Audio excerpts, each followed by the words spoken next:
February 16th, 2024, Brisbane, Australia. At exactly 9:32 p.m., a 911 call was made. The caller, 33-year-old Daniel Harris. In a shaky, urgent voice, he pleaded, "Please, come, we've been robbed." The police arrived within minutes, but what they found was a scene they weren't prepared for. Drawers emptied, items scattered across the floor, and even more unsettling was the body lying on the living room floor. Was the person still alive?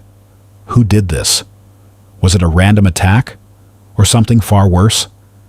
As detectives raced to uncover the truth, no one could have predicted that the killer was standing among them. And it all began over something as small as a Wi-Fi password and a love for an Xbox. For a crime so shocking and senseless, the only way to try and understand why it ever happened is to first understand the people involved. And by that, we mean both the victim and those around them. And so we begin with Daniel Harris. But was Daniel the culprit in this? Or was he just a victim of his own circumstances? To find out, keep watching. Daniel was born in 1989 in Brisbane, Australia. He grew up in a working-class neighborhood, the only son of Alice Harris, a single mother who did everything she could to provide for him. From the outside, their life may have looked typical. An ordinary home, a mother working hard to make ends meet, a quiet, routine-driven family life. But inside that house, the dynamic was far from perfect. Alice loved Daniel fiercely, but struggled to find the balance between nurturing him and disciplining him. Daniel was different from other kids. He wasn't the outgoing, sports-loving child many of his peers were. He was quiet, socially awkward, always keeping to himself, preferring the comfort of his own thoughts over the noise of the world around him. As a teenager, Daniel began to rebel. His emotions were raw, and he had trouble connecting with his peers. He was often angry, withdrawn, and struggling to fit in. His mother, trying to ease his frustrations, would sometimes give in to his tantrums. At times, Alice didn't know what else to do, but try to please him. When Daniel got upset, she would buy him things to calm him down. Video games became his outlet. At first, they seemed harmless, just a distraction for Daniel to enjoy. But this act of kindness, this attempt to comfort her son, would be the spark that ignited Daniel's deeper need for control. "I never thought it would go this far," Alice said in a later interview, her voice tinged with regret. At first, it was just a way to keep him quiet, a way to calm him down when he was upset. But soon, it wasn't just a hobby, it became everything. For Daniel, the games weren't just entertainment, they were an escape. At home, he was constantly at odds with the world around him, but in the games, he was someone else. He wasn't the shy, awkward kid who struggled to make friends. He was powerful, he was in control. For the first time, Daniel felt like he could command his environment, something he never experienced in his real life. In the world of gaming, Daniel found a space where everything made sense. He could be a hero, a leader, or a conqueror, free from the confines of his reality. His victories, no matter how small, gave him a sense of achievement, a feeling that he was finally someone, even if it was only in the digital world. It became a sanctuary. As the years went by, his connection to the games grew stronger. Alice began to notice it more.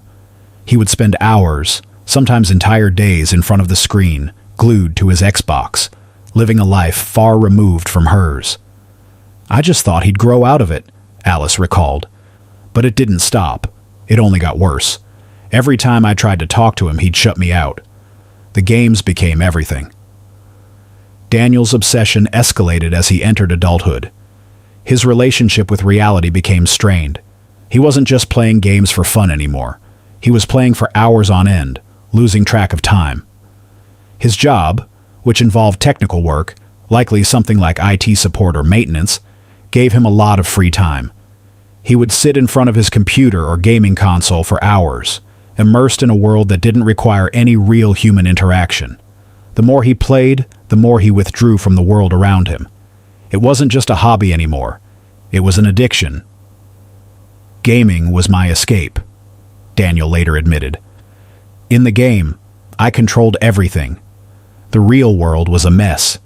At least in the game, I knew what I was doing. This obsession wasn't just a way to pass the time. It was his way of coping. A coping mechanism to deal with a world he felt disconnected from. But as his addiction grew, so did his sense of control. In his digital world, he ruled, and in the real world, he was lost. It wasn't just about winning or achieving in the games anymore. It was about holding on to something, anything, that made him feel like he had power. He needed that power. He needed to feel in control of something. And when that control was threatened, that's when things began to spiral. By his mid-20s, Daniel had become a man who no longer knew how to interact with the world outside his screen. His life had become a series of late nights spent in front of the TV, gaming into the early hours of the morning. His relationship with Melissa, which seemed promising at first, was beginning to show cracks. She worked long shifts as a nurse, often coming home exhausted, only to find Daniel lost in his games, detached from the world around him. I used to think it was just a phase, Melissa said, recalling their early days together. But it wasn't. I couldn't compete with the games. I couldn't even get his attention. I was there, but I was invisible to him. Daniel's addiction had now seeped into every corner of their home. What was once a hobby had turned into a suffocating obsession.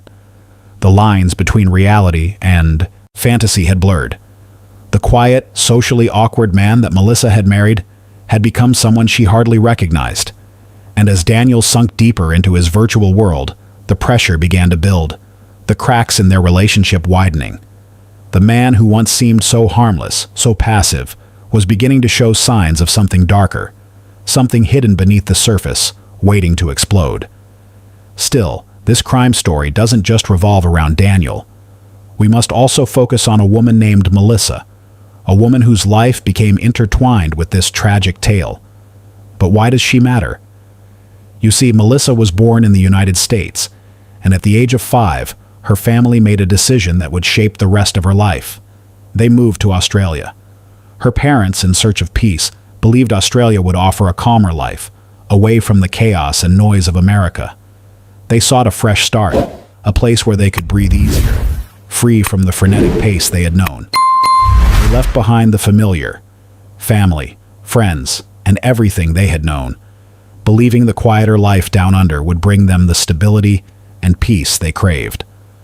However, the transition was never as seamless as they had hoped. Despite the early challenges, Melissa adjusted quickly. At school, she made friends effortlessly, adapting to a new culture and finding her way in a land that was both foreign and familiar at the same time. There was something about the peacefulness of Australia that suited her, a land where the chaos she had left behind seemed distant. As a young girl, she discovered her love for photography, which became her way of capturing the world around her. Through her lens, she saw beauty in the simplest moments. The light at sunset, the smiles of children, the quiet of a peaceful park. Photography was her escape, and it gave her a sense of purpose. But like anyone adjusting to a new country, Melissa faced challenges. She missed the familiarity of her American roots, the comfort of her extended family, and the bustling life they had left behind. Still, her adaptability allowed her to overcome these struggles, and in time, she began to see Australia as home. Her parents had made a difficult choice, but it proved to be the right one for Melissa. She thrived in her new environment and found herself drawn to activities that made her feel connected to the world, photography being her greatest passion. Growing up in a peaceful Australian suburb, life seemed to be moving forward for Melissa. But when it came to love, things weren't as smooth. Her dating life became a series of disappointments, leaving her heartbroken time and time again. Her first serious relationship was with a man who presented himself as a devout Christian, someone she thought she could trust, someone who shared her values. At first, everything seemed perfect. He was kind, respectful, and gave her hope that perhaps this time it would work out. But his actions soon betrayed his words. His faith didn't seem to match his behavior. Despite all the promises of love and devotion, he was deceitful, unreliable, and unfaithful. The betrayal stung deeply, leaving Melissa questioning her ability to pick the right partner. She had opened her heart to him, and he had taken it for granted. She began to doubt herself, but she knew she had to move on. Her second relationship seemed to be a better fit. He was stable, responsible, and caring. At least, that's how it appeared at first. But as their relationship progressed, she saw a different side to him, one that failed to take responsibility for his actions. He made excuses, blamed external factors, and ultimately left her when things got tough. "I thought he was the one," Melissa once said. "He said all the right things, but when it came down to it, he wasn't willing to do what it took to make things work." The final relationship before she would meet the man who would become her husband was one filled with affection and attention. He treated her well at first, showing her kindness and care, yet something was always off. The longer they were together, the more Melissa realized that his affection was shallow. He wasn't committed in the way she needed, and despite all his charm, he lacked the integrity she was looking for in a partner. After 3 failed relationships, each one leaving a scar, Melissa decided to focus on herself. She stopped looking for love in the wrong places and turned her energy towards something that would fill her heart in a more meaningful way. She poured herself into her career, dedicating herself to becoming a children's nurse. She had always loved kids, drawn to their innocence and purity, and she believed that working with children was her true calling. She would give her time and energy to caring for those in need, providing them with the comfort and attention that they deserved. "I wanted to be there for kids, to help them grow, to be a part of their journey," Melissa would often say. "They're so pure, so full of life. They remind me of everything good in the world." This decision to focus on her career wasn't just about moving forward from her past, it was about creating a future that was meaningful, one where she could give love without the fear of betrayal. Working as a children's nurse fulfilled her in ways that relationships had not.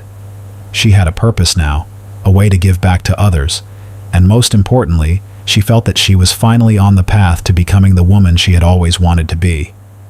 And yet, despite her new sense of direction, Melissa still dreamed of having a family of her own, of being a mother, a role she longed for.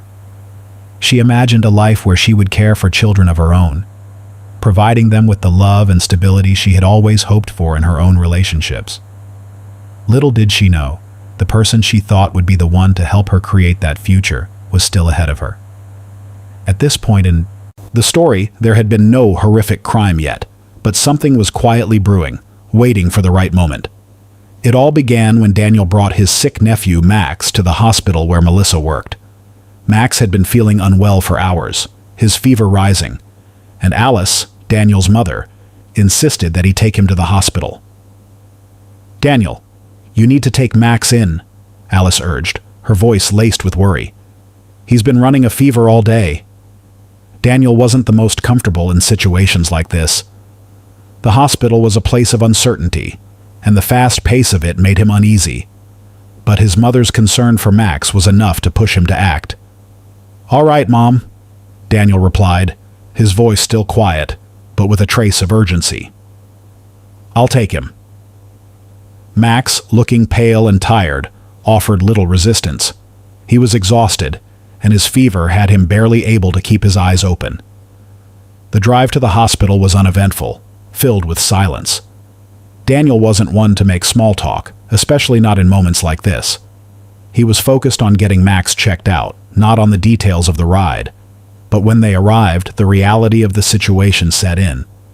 They checked in at the front desk and were sent to the pediatric ward, where Melissa was working. As she finished up with a patient, Melissa noticed Daniel and Max approaching.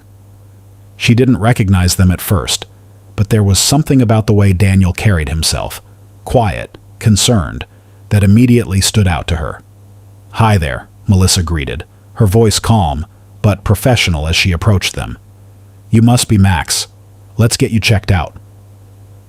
Max gave a small nod, his voice barely audible as he whispered, "I don't feel so good." Melissa's eyes softened, and she helped him onto the exam table. "I know. Let's see what we can do to help, okay?"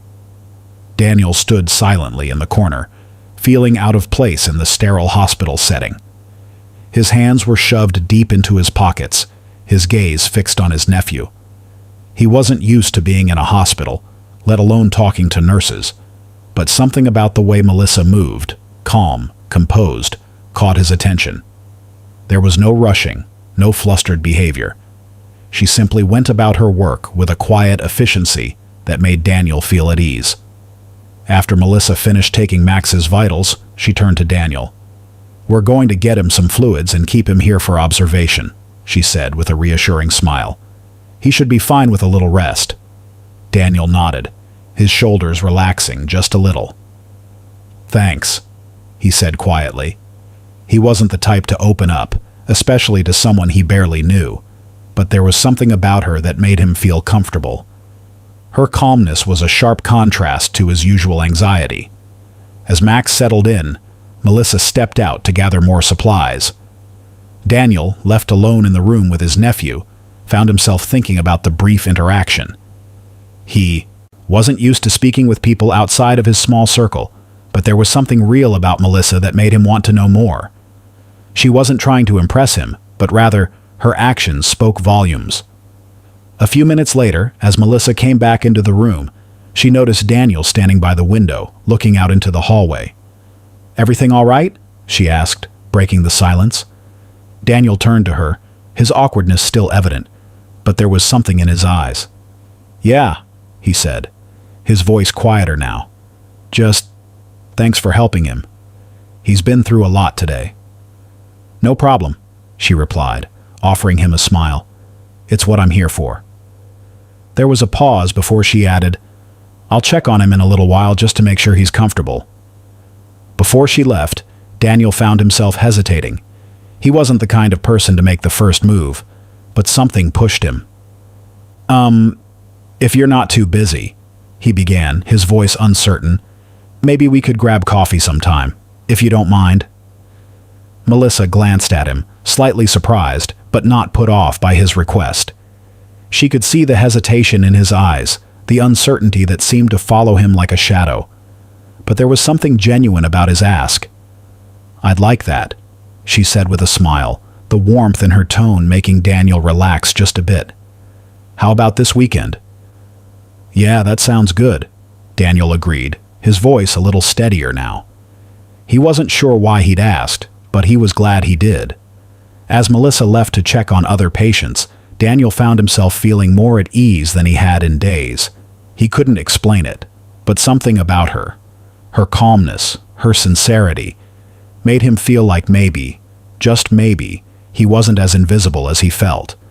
This wasn't love, not yet, but it was the beginning of something.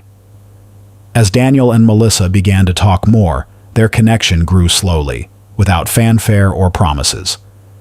But while Daniel was beginning to trust her, his relationship with her would be tested long before it had a chance to truly blossom.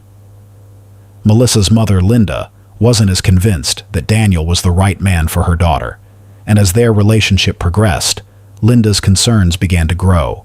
Would Melissa see the red flags? Or would this slow-burning friendship turn into something more serious? The first date between Daniel and Melissa proved to be just the first, and definitely not the last. It blossomed slowly, turning into something more than either of them had expected. They had no dramatic sparks, no grand declarations of love at first sight, but there was a quiet understanding between them.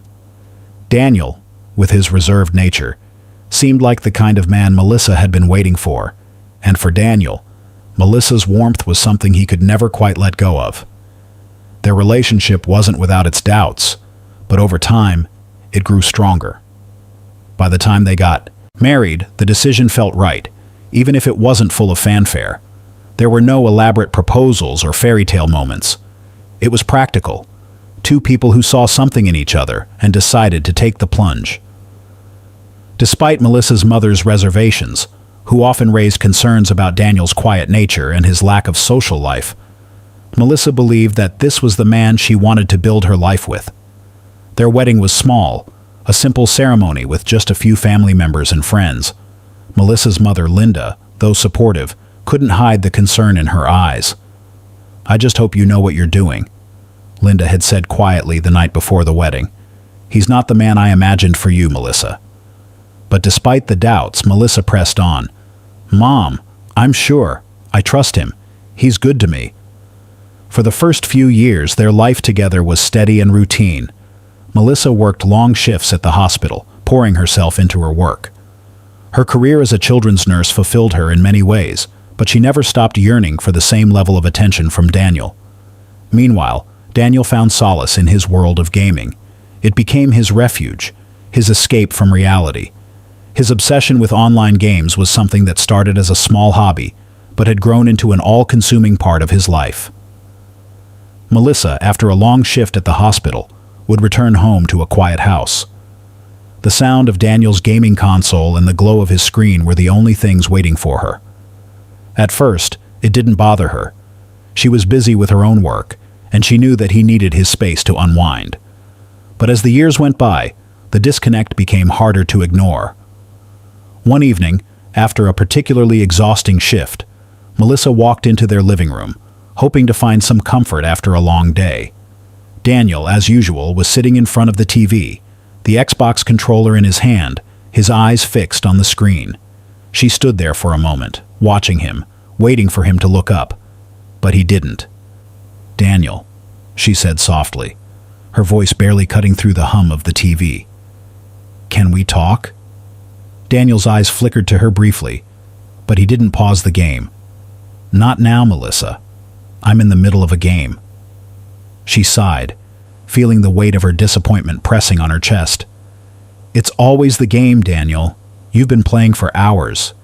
Can't we just talk for once?" There was a long pause before he muttered, "I'll be done soon. Let me finish this level." Melissa bit her lip to hold back the frustration building inside her. "You're always finishing levels, Daniel. When do I get a chance to talk to you? To really talk?" Daniel didn't respond. The game continued, the sounds of explosions and rapid button presses filling the room. For Melissa, this moment was a painful reminder of the emotional distance that had grown between them over the years. She had hoped things would improve, that Daniel would eventually see how important it was to be present with her. But each day that passed without him noticing her need for connection made it harder for her to hold on to that hope. She had always been patient, always the one who tried to hold things together, but the loneliness was beginning to take its toll. It wasn't just about Daniel's obsession with gaming. It was the fact that he had emotionally withdrawn from their relationship, leaving her to carry the weight of their marriage alone. "I just feel like I'm invisible to you," Melissa said quietly one night, her voice trembling with emotion. "I come home, and you're here, but you're not really here. It's like I'm just a roommate, not your wife." Daniel didn't immediately respond. He put down the controller, finally looking at her, his face unreadable. "I don't know what you want me to say, Melissa. I'm doing my best. I work all day, and then I come home to unwind. What else do you want from me?" That was the problem. Melissa wasn't asking for much. She wasn't asking for grand gestures or promises. She just wanted him. She wanted his attention, his love, his presence. She wanted him to choose her over the games, over the routine. But every time she tried to voice her feelings, Daniel's response was the same. The game, the work, the distance. It wasn't that he didn't care. It was that he didn't know how to connect with her the way she needed. Over time, the distance between them grew. Melissa continued to work hard, taking care of other people's children, while Daniel sank deeper into his digital world. He was physically present, but emotionally, he was somewhere else. And as Melissa watched him retreat further, her heart ached. She wasn't just lonely. She was desperate for the man she had married to come back to her, to see her again. But despite the emotional neglect, Melissa still held on to hope. She believed that one day, Daniel would change. One day, he would choose her over his games. But as time went on, that hope seemed more and more unlikely. And yet, she still couldn't shake the belief that if she held on just a little longer, things could get better. Would Daniel ever come back to her? Or had he already chosen the game over everything else? The breaking point came from something seemingly small, A Wi-Fi password. A simple fix. An issue that would have been solved by any other couple without incident. But for Daniel and Melissa, it was the beginning of a much larger conflict. It all started with Max and the slow internet. Daniel, who spent most of his days submerged in his gaming world, noticed that his gameplay was lagging. He blamed the issue on the number of devices connected to the network, an issue that had been building up for a while. Melissa, noticing the slowdown as well, had a thought. The neighbors had been coming and going frequently, and it seemed that they could be using the Wi-Fi without permission. So, while Daniel was at work that day, Melissa decided to change the Wi-Fi password. It was a simple, logical step, nothing more than a quick fix to improve the connection at home. She didn't think twice about it.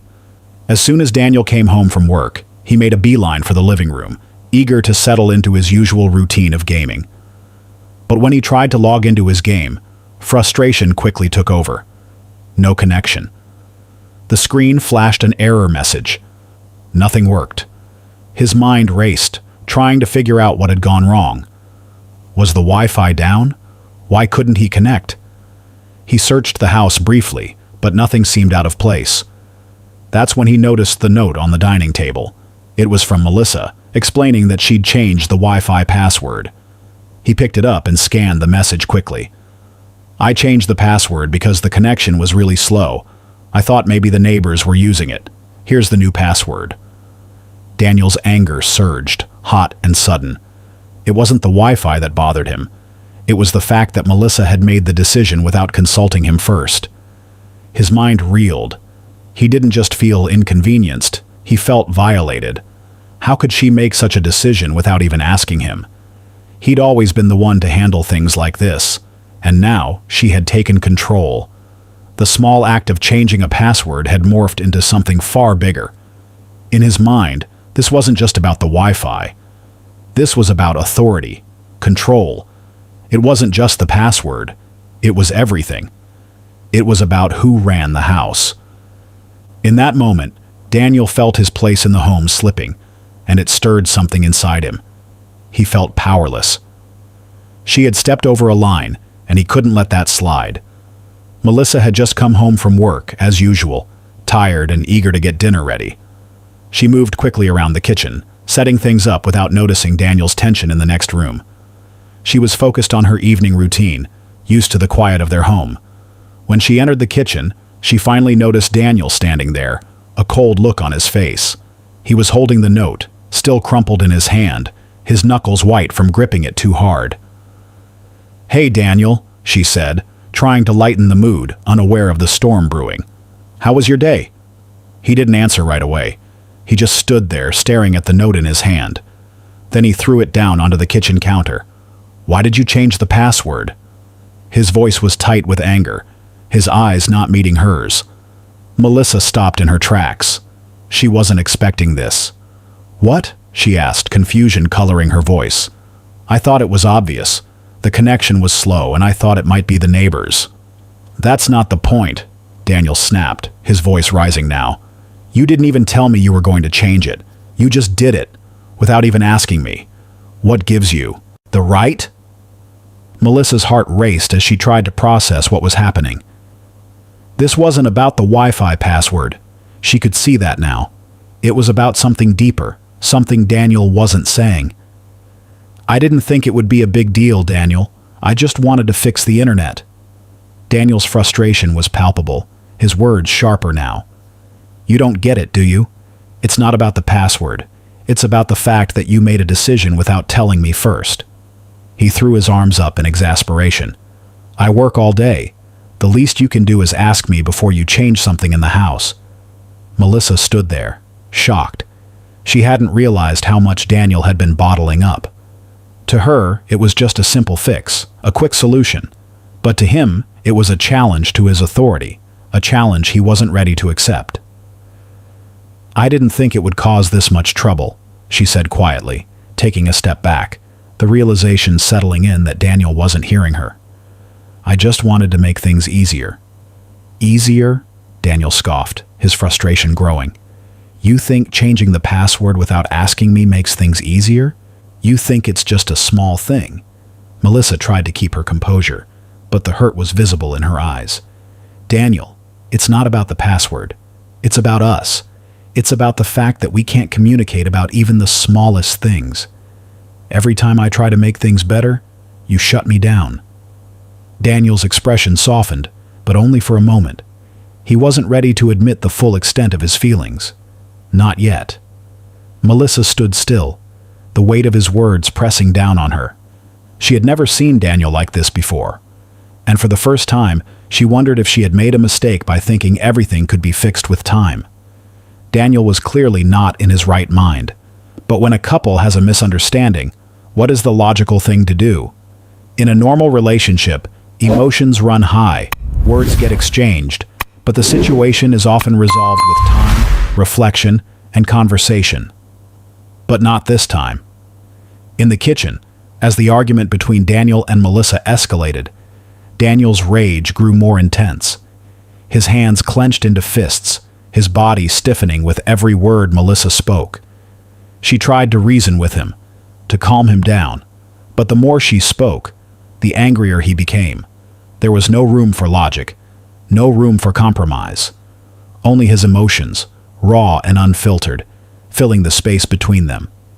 As she turned to walk away, trying to escape the tension, she reached into her pocket, her hands trembling slightly as she pulled out her phone. She needed to call someone who could help, someone who could stop the escalation. She dialed her sister's number, her mind racing as she pressed the call button. But before she could even hear the first ring, Daniel was on her, stepping quickly into her path. In that instant, everything seemed to freeze. Melissa had no time to react before Daniel grabbed her arm, yanking the phone from her hand.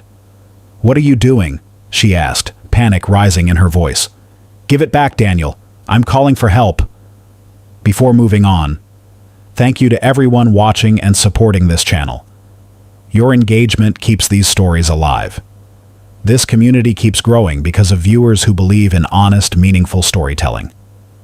Becoming a channel member gives access to exclusive insights, behind-the-scenes content, and helps us continue uncovering powerful, true stories that matter. Your support truly makes a difference. And we'd love to hear from you. Share where you're watching from in the comments. And if you're still tuned in right now, type, "I'm still here," below to let us know you made it to the end. But Daniel's face was twisted in fury, his eyes burning with an intensity she had never seen before. His voice was low, almost a growl as he said, "You think you can just call someone, get away from me? No, you're not going anywhere." Melissa's breath quickened as she tried to pry the phone back from his grip. The more she struggled, the tighter his hold on her became. Daniel's eyes were wild, full of rage, and the next words out of his mouth only confirmed the depth of his anger. "You've crossed the line, Melissa," he spat, his words filled with venom. "You think you're the one in control?" Melissa felt a chill run through her as she realized the danger in his eyes. This wasn't just a heated argument anymore. Something had shifted in Daniel, something far darker. His anger wasn't just about the Wi-Fi password or the games. It was something much deeper, and it was now bubbling to the surface, pushing him beyond control. He shoved the phone to the ground with a violent slam, the sound of it cracking against the floor echoing in the quiet house. "This is my house," Daniel continued, his voice rising with each word. "And I'm the one who makes the decisions around here." Melissa stumbled backward, heart pounding in her chest. She was scared now, genuinely scared. The man she thought she knew, the man she had married, was no longer the person standing in front of her. He was someone else, someone who was capable of violence, of pushing her to the point of fear. "Daniel," she whispered, trying to stay calm, trying to reason with him. "Please, this isn't you. We can talk about this. Just calm down." But the words barely left her mouth before Daniel's rage erupted again. His hands shot out, grabbing her by the neck in an instant, his grip tight and unyielding. She gasped, struggling to pull away, but his strength was too much. The world around her seemed to blur, and her vision began to fade as the air was squeezed from her lungs. In that moment, Daniel's mind was consumed by fury. His hands weren't just looking for control, they were looking for a way to punish her. And in his state of blind rage, he didn't stop to think. He didn't pause to consider the consequences. All that mattered was the need to assert his dominance. Melissa's hands scrambled at his, trying desperately to pull them away. But the more she fought, the tighter his grip became. She couldn't breathe. She couldn't think. The room spun as her chest heaved for air, but there was none to be had. Daniel's rage drowned out everything else, and in his fury, he did the unthinkable. He grabbed the Xbox controller cord from the counter, his movements fast and deliberate. It wasn't just a cable. It was a symbol of his power, of his ability to control the one thing that had become his escape from reality. In his mind, it wasn't just a cord. It was the tool that would restore order. With a vicious twist, Daniel looped the cord around Melissa's neck, pulling it tight. The world around her went silent, the struggle fading into darkness. She clawed at her throat, but it was no use. Her body went limp, her vision fading. Daniel's grip was unforgiving, the power he once held over the game now translating into an uncontrollable, dangerous force. In that brutal moment, Daniel had crossed a line. His rage, his need for control, had led him to murder the woman who had once loved him. The same hands that had once tenderly cared for his nephew, the same hands that had worked through countless hours of gaming, were now the hands that ended her life. Melissa's struggle, her final moments, were nothing more than a tragic consequence of his unrestrained fury. And as her body lay motionless on the floor, Daniel stood over her, still clutching the cord. In the wake of Melissa's murder, Daniel's actions were eerily calculated. There was no panic in him, no sense of immediate remorse, only a chilling calm as he stared down at the body of his wife. The rage that had driven him to strangle her had subsided, and in its place was a cold determination to cover up his crime. What he did next wasn't impulsive. It was deliberate, staged, as if he were trying to rewrite the events of the day. Daniel's first instinct was to erase the evidence of what had just happened, to make it look like something entirely different. He dragged Melissa's lifeless body from the kitchen to the living room, the room they had shared for years. Her body was limp, devoid of the energy she had once carried with her, the energy that had been snuffed out by his hands. He positioned her carefully on the couch, as though she were just lying there after a long, tiring day. He wasn't in a hurry. There was no frantic rush, no scrambling for ideas. He simply draped a blanket over her, making sure to cover her neck. In that moment, the blanket became a tool of deception. It was meant to shield the truth, to hide the marks of violence that told a story no one was ready to hear. Daniel stood over her for a moment, as if inspecting his work. He had to make it believable. He had to make sure that no one would suspect him.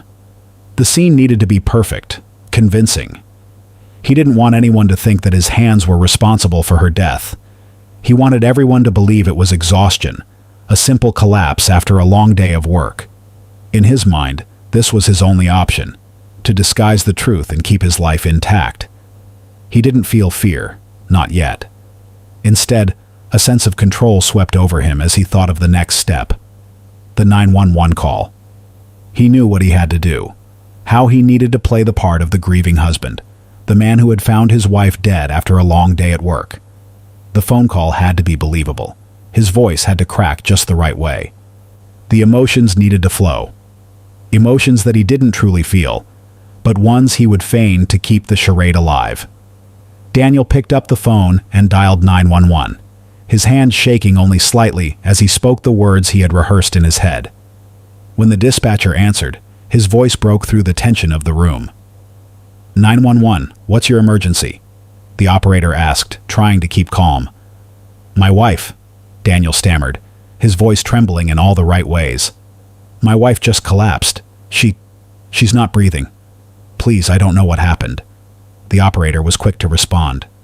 Sir, please stay calm. I need you to tell me your address. Daniel rattled off the address, his heart pounding in his chest. He wasn't sure if the dispatcher could hear the unspoken truth in his voice. He wasn't sure if he was convincing enough. But there was no going back now. "They've robbed us," Daniel said suddenly, his voice rising with urgency.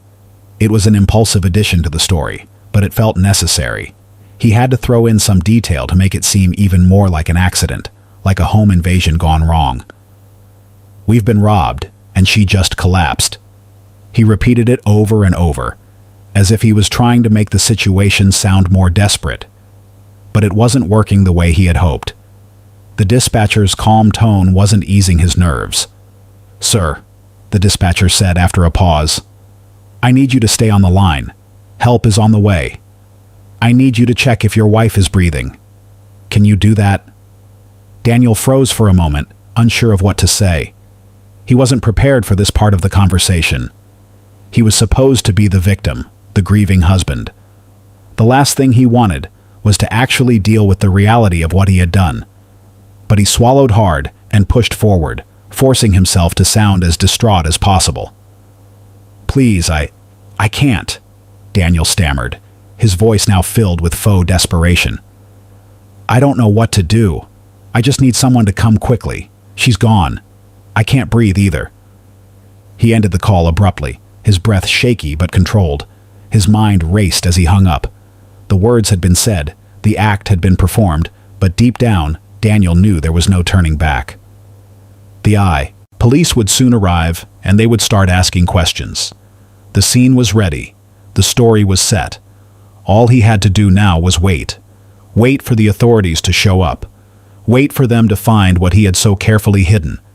As soon as the police arrived at the scene, they knew something wasn't quite right. At first glance, it appeared to be the scene of a tragic accident, a wife collapsing after a long day's work. But the more they examined the room, the more discrepancies began to surface. Melissa's body was lying motionless on the couch, a blanket draped over her as though she had simply passed out. To the untrained eye, it might have seemed like a quiet tragedy. But there was an unsettling air around the house, a heaviness that the officers couldn't shake off. Upon closer inspection, the truth began to reveal itself. The most glaring detail was the bruising around Melissa's neck. It was fresh, vivid, and unmistakable. The marks from the strangulation were clear and evident, running across her throat in a way that could not be mistaken for anything but the result of deliberate force. This wasn't a simple collapse. It was something far more sinister. The officers continued to comb through the room, looking for further evidence, when they found something that made the hairs on the back of their necks stand on end. Tucked on the counter, lying discarded next to the couch, was the Xbox controller cord. The sight of it immediately stood out. The cord had been used to strangle Melissa, and the presence of the controller in the house was a chilling reminder of what had just transpired. What was even more damning was the presence of DNA traces on the Xbox cord. Evidence that Daniel had touched it, had used it to kill his wife. It was as though his very attachment to the game, something he had used for comfort, had now turned into a weapon. The evidence was conclusive. Daniel was involved in Melissa's death. His claim that she had collapsed was beginning to crumble. But the investigation didn't stop there. As the officers dug deeper, they found more unsettling clues about Daniel's behavior leading up to that night. It wasn't just the physical evidence that pointed to him, it was his actions. His behavior following Melissa's death began to reveal a pattern of desperation, of an attempt to cover up what had truly happened. It wasn't long before the police uncovered Daniel's search history. In the hours before his 911 call, Daniel had searched for answers to a chilling question. As the officers combed through his phone, they found the search terms he had entered. "How long does it take to strangle someone?" was one of them. His desperation was clear. Daniel had Googled his way through a defense strategy, trying to find out what it would take to end someone's life in the most silent way possible. The search results didn't just reveal his fear of getting caught. They revealed a deeper level of premeditation. Daniel was trying to understand the act of strangulation itself, the time it took for someone to lose consciousness, the way it would appear to others. He wasn't just acting out of rage, there was a sickening level of calculation in his behavior. The police now had a clear picture. Daniel had murdered his wife. It wasn't just the strangulation marks, the DNA on the Xbox cord, or his panicked phone call to 911. It was the fact that he had already planned his story, his defense, before the authorities even arrived. He had Googled his way through the crime, hoping that a well-timed lie could cover up the truth.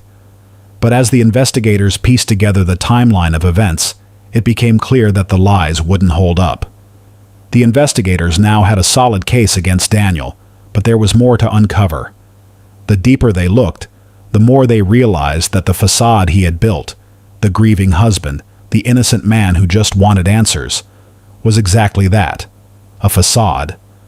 The truth was slowly coming to light, and with each new revelation, the walls around Daniel began to close in. But despite the mounting evidence, Daniel never once showed remorse.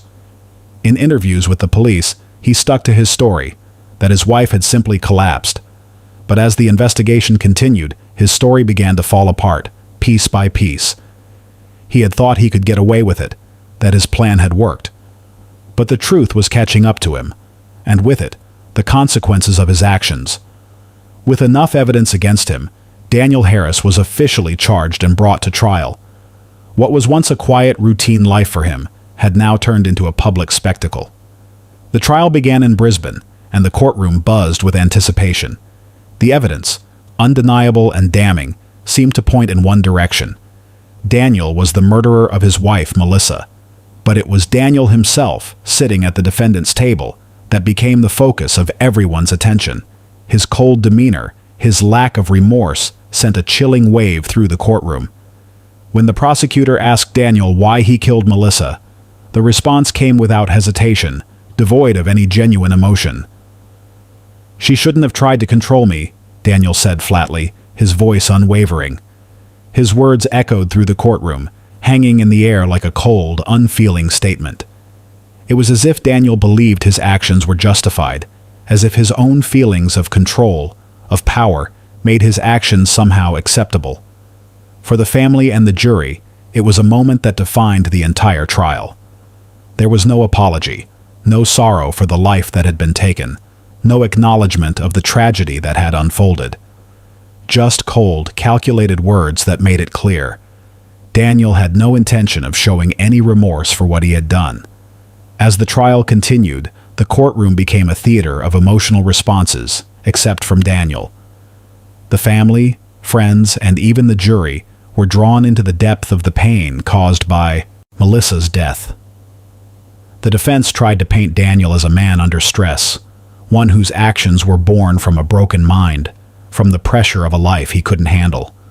But no one was buying it.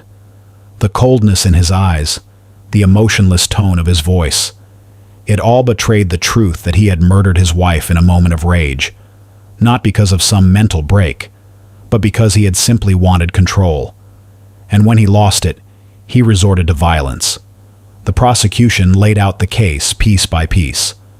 The bruising on Melissa's neck, the DNA on the Xbox controller cord, and perhaps most damning of all, Daniel's own Google searches in the hours before the murder. "How long does it take to strangle someone?" he had typed into his phone, his frantic attempt to understand the consequences of his actions. The prosecutor painted Daniel as a man who had planned his crime, as someone who didn't just snap, but took deliberate steps to hide his actions. Still, Daniel sat there, unmoving, as if the entire case meant nothing to him. The testimony of the neighbors, the evidence that tied him to the crime. Nothing seemed to faze him. To the outside world, Daniel was a man who had lost everything. But to him, it was just another step in a life he had already planned out. After weeks of testimony and evidence, the jury finally returned with their verdict. Daniel Harris was guilty of murder. The courtroom was filled with a collective sense of finality, but it was clear. Justice had been served, but justice could never undo the damage that had been done. Melissa's family, despite the conviction, felt as though something was missing. Her death had left a void in their lives, one that no amount of prison time would ever fill. The judge pronounced the sentence, life in prison. Daniel would spend the rest of his life behind bars, but to those who knew Melissa, it didn't feel like enough. The pain of her death, the way she had been taken from them so violently, was something that couldn't be remedied by a courtroom decision. The impact of her absence would echo through her family for the rest of their lives. While Daniel's conviction marked the legal end of the case, for Melissa's family, the emotional toll was only beginning. Her mother, Linda, gave an emotional testimony, speaking from a place of unimaginable grief. Through her tears, she described the woman Melissa had been, loving, caring, and full of life. Linda recounted the dreams she had for her daughter, a future that would never come to be. "I never thought this would happen," Linda said, her voice breaking as she stood before the courtroom. "She was my only daughter, and now she's gone. All I have left is this pain, and it doesn't seem to end." Linda's words hit everyone in the room with the force of truth. No verdict, no conviction could heal the wounds left behind by her daughter's death. The emptiness in her heart would never be filled, no matter how long. Daniel remained in prison. But the tragedy didn't stop there. Melissa's father, John, had been devastated by the news of her death. He had always been close to his daughter, and her murder had left him broken. The weight of her loss, the senselessness of it all, consumed him. His health began to decline shortly after the trial, and the once strong man who had been full of life now seemed frail, his spirit crushed by grief. His body, weighed down by the loss, couldn't fight back. In the months that followed, John's condition worsened. His grief, coupled with the pain of losing Melissa, took a toll on his heart. He passed away unexpectedly, the tragedy of his daughter's murder having drained the very life out of him. His death, although not directly linked to the murder itself, was a consequence of the emotional devastation he had endured. Linda, now without her husband and daughter, stood alone in the face of the overwhelming grief that had become her reality. She could never shake the feeling that if they had never moved to Australia, if they had never crossed paths with Daniel, Melissa might still be alive today. The what-ifs haunted her thoughts day and night, and the pain was unbearable. For Melissa's family, justice had been served, but it was no consolation. Daniel Harris was behind bars, but the damage was done. The scars of his actions would never fade for those who loved Melissa. Her family had lost not only her but also a part of themselves. No conviction could restore what was lost that night, and no amount of time behind bars would ever bring their daughter, sister, and mother back. Daniel Harris's crime wasn't born from jealousy or money, it was born from a need to control. What started as a simple dispute over a Wi-Fi password escalated into an act of violence that would change everything. It wasn't just the murder of Melissa that devastated her family, it was the coldness that came with it. A life was taken over something so small, but it exposed a much darker truth about human nature. A good guy, as the world once saw him, turned into a man who would murder over control. Melissa was a woman full of care, a nurse who spent her life helping children. But no amount of love or care could protect her from the man she trusted. In the end, her story is a tragic reminder of the dangers of emotional neglect and the consequences of a relationship driven by control. The haunting question remains: how far can someone go before their need for control destroys everything they love? If this story moved you, be sure to like, subscribe, and hit the notification bell for more real-life stories like Melissa's. Share your thoughts in the comments below. What do you think drove Daniel Harris to commit such an unforgivable act? Join us next time for another chilling exploration of human nature. Until then, stay safe.